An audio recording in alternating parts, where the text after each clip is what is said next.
Welcome back, fellow mitochondriacs, to another episode of Cancer as a Mitochondrial Metabolic Disease. Most people think oxygen therapy is only about increasing tumor oxygen levels or perhaps inducing oxidative stress. And that is a big part of it, and it is important, but some preclinical research suggests something much more interesting. Increasing tumor oxygen may actually change the tumor's fuel utilization abilities. And if that's true, hyperoxia may not just be a pulsed oxidative therapy, it may also interact with the core metabolic weaknesses cancer cells depend on. Today, we're looking at normobaric hyperoxia, high levels of oxygen at normal pressure.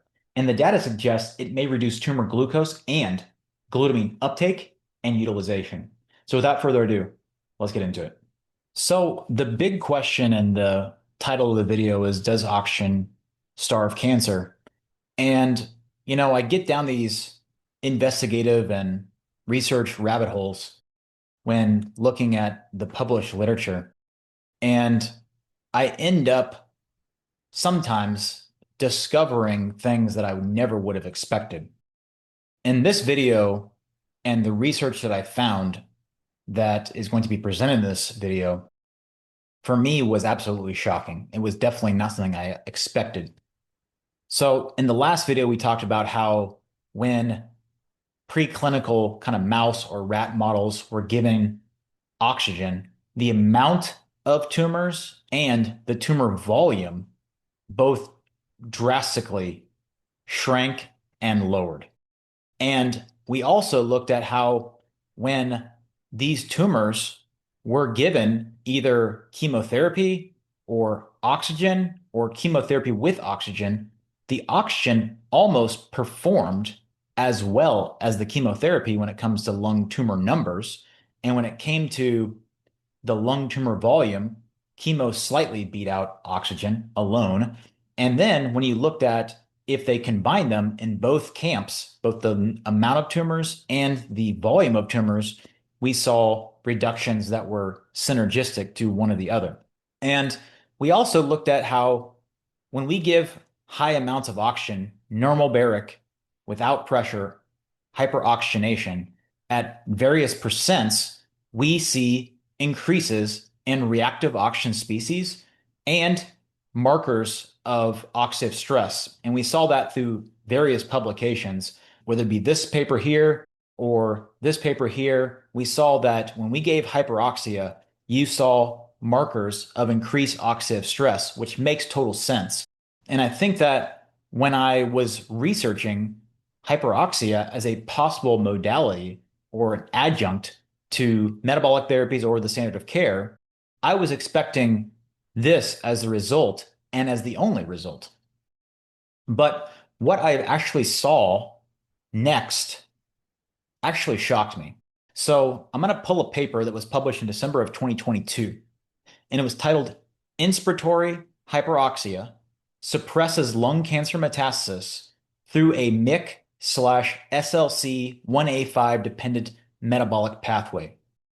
And, we're pretty far along in this series of metabolic therapies. And one of the first things I hit was a very large series on glutamine and glutamine metabolism and certain supplements and or drugs that have effects on glutamine metabolism. And one of the places that I started this series was talking about glutamine uptake, and specifically this SLC1A5. And there are several videos on curcumin and EGCG, berberine, et cetera, quercetin, having effects at the level of SLC1A5. I talk about it in my melatonin videos. I talk about it in my vitamin D videos, etc.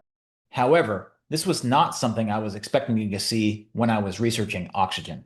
So what it says here in the abstract was the lack of knowledge about the effects of inspiratory hyperoxia on the lung-specific tumor microenvironment and progression of lung cancer has attracted considerable attention.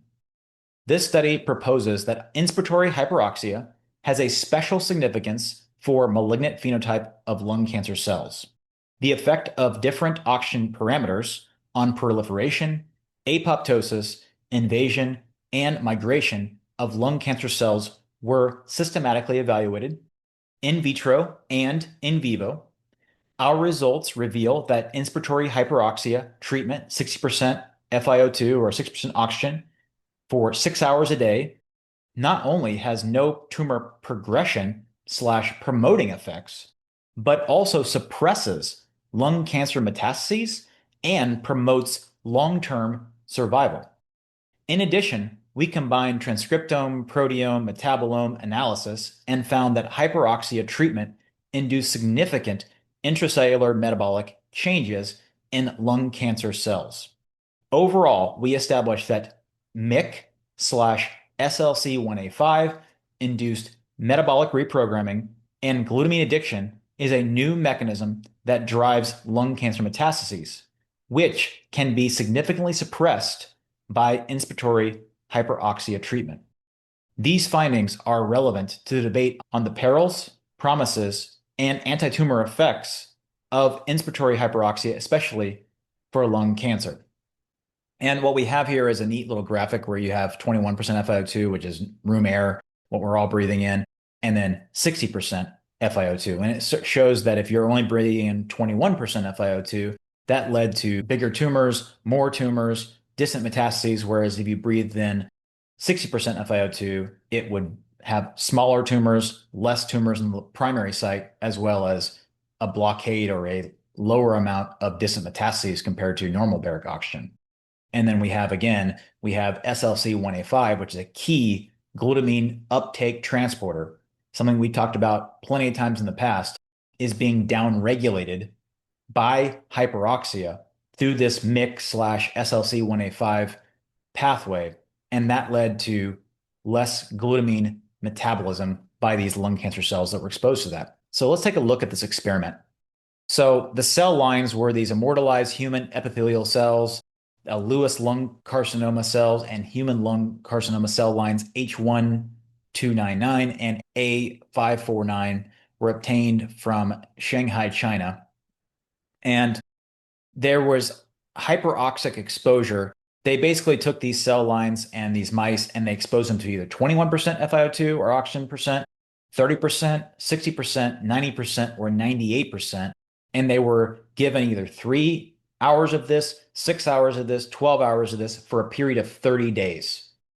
And then for the in vitro studies, they used the same cell lines, but they were exposed to 60% FiO2, 5% CO2, 35% nitrogen for 4, 8, 12, 24, 48, and 72 hours respectively. And it says here in the results, tumor-bearing mice exposed to 60% oxygen for 6 hours a day showed significant improved survival and suppressed lung tumor progression. The incidence of lymph node metastases and distant metastases in the control group was 2.5-fold or times higher and 4-fold higher than in the inspiratory hyperoxia exposed mice. So what did they find? They found that if a mouse model that had lung cancer got normobaric oxygen, 21%, like we're all breathing in, they were 2.5 times more likely to develop lymph node metastases, probably locally in the chest or thorax, and then 4 times higher to develop distant metastases, lung, adrenal, brain metastases, whatever. So that was pretty unbelievable. And it later says here that inspiratory hyperoxia decreased the glutamine uptake of tumors.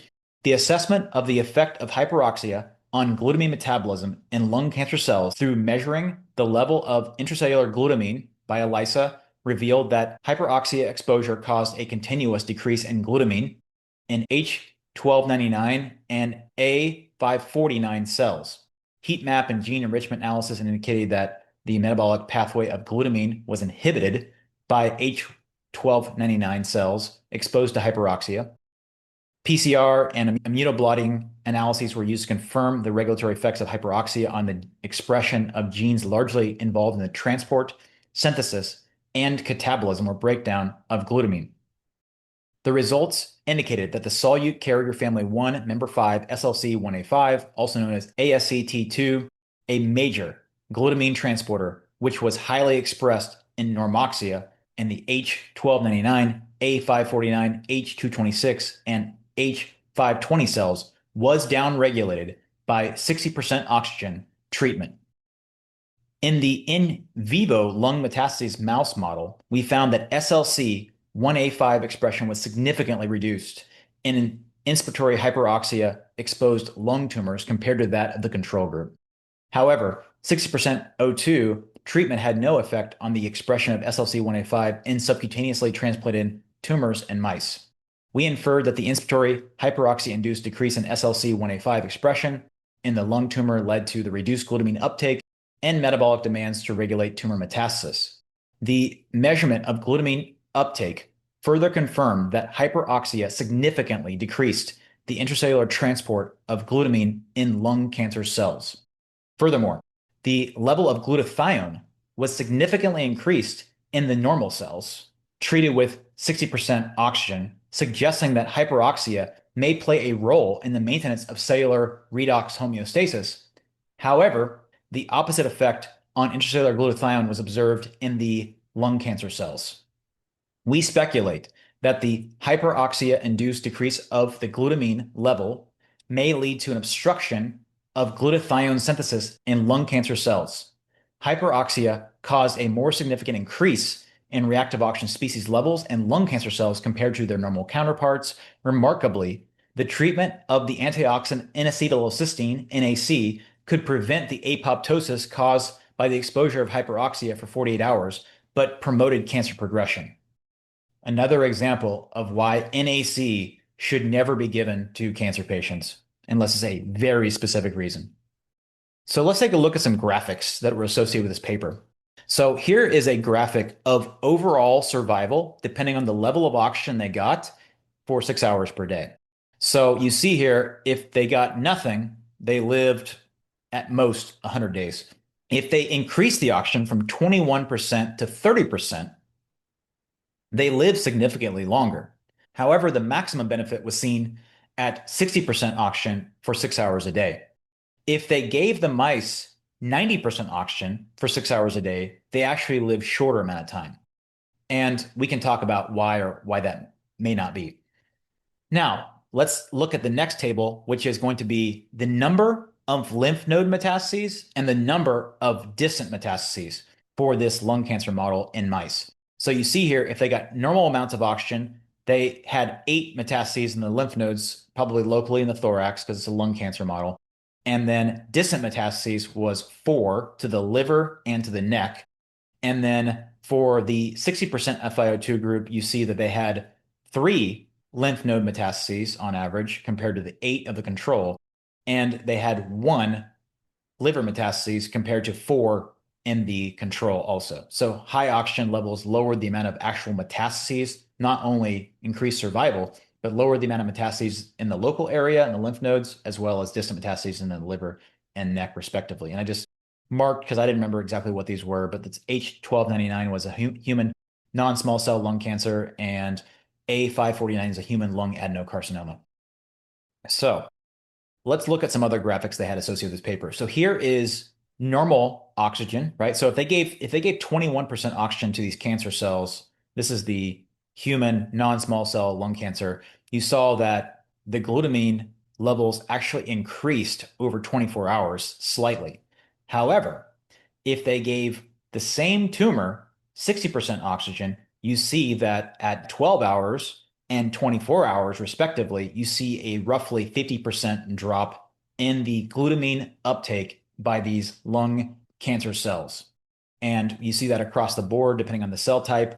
And then again, this is just like instead of looking at 0, 12, and 24, this is just normobaric oxygen after 24 hours versus 60% oxygen after 24 hours. And you see that it's roughly 50% decrease in the glutamine utilization and uptake by these cancer cells. So what is actually happening, again, is that the hyperoxia, the high levels of oxygen, is decreasing the availability of this transporter to transport glutamine inside the cell, right? So they're measuring the relative amount of glutamine inside the cancer cells. And if they use hyperoxia, 60% FiO2, you saw a 50% reduction in glutamine uptake. Pretty awesome. Now, what did they also find? Well, let's look. The progression of lung cancer depends on glucose and glutamine catabolism. I wonder who said that before. Non-small cell lung cancer cells have been reported to use glycolysis as the main pathway of glucose catabolism, even in O2 enriched environment, that is the Warburg effect. Our metabolomic and transcriptomic data show that exposure to hyperoxia leads to an increase in heterogeneity of carbohydrate small molecule compounds and gene expression levels involved in glucose metabolism in lung cancer cells. We analyzed the protein expression levels of glycolysis-related enzymes and found lower levels of hexokinase, phosphofructokinase, and lactate transporters in both the non-small cell lung cancer and the human lung adenocarcinoma cells when exposed to 60% O2 at 24 hours compared to the controls.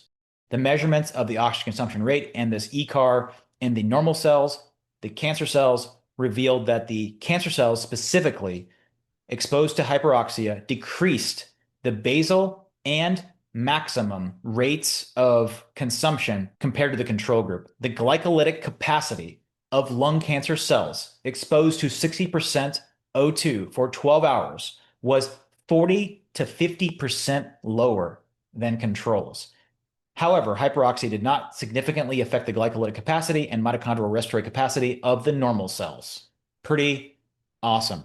So, what is the takeaway from this paper? It was done in both in vitro and in vivo. We saw that these mice lived longer. They had less metastases, both local and distant. And then when they looked at the cells directly, there was about a 50% reduction in glutamine uptake to these cancer cells and a 40 to 50% lower uptake and utilization of glucose by these lung cancer cells. And when they looked at the control, normal cells, there was no difference in their metabolism whatsoever. So this normobaric hyperoxia thing, I think, is a big, big deal. Now, this is correlated with some other studies that we're going to look at in the future when we talk about carbogen. But let's talk about what happens when oxygen status changes on an FDG PET scan. So in solid tumors. So this paper was published in 2016. It was titled The Impact of Oxygenation Status on 18F FDG Uptake in Solid Tumors. And it says the influence of changes in tumor oxygenation monitored by this EPR oximetry on the uptake of 18F FDG tracer was evaluated using micropet in 2 different human tumor models.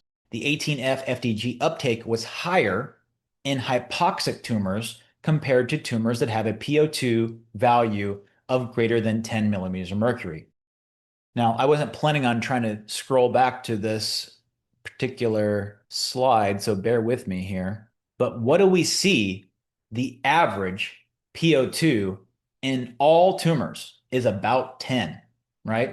So if you increase the oxygen status to above 10, there's a significant decrease in glucose uptake on a PET scan also. So by increasing tumor oxygenation with just normobaric oxygen in several different studies, it shows that it decreases glutamine uptake and utilization as well as glucose uptake utilization. And it's not just like barely, it's like 50%. Pretty unbelievable. It's not something that I was expecting, but I was pleasantly surprised to say the least. So does giving hyperoxia starve cancer? Yes, it does, of glucose and glutamine both, the 2 primary fermentable fuels. If you like videos like this, please like, share, and subscribe. Until next time.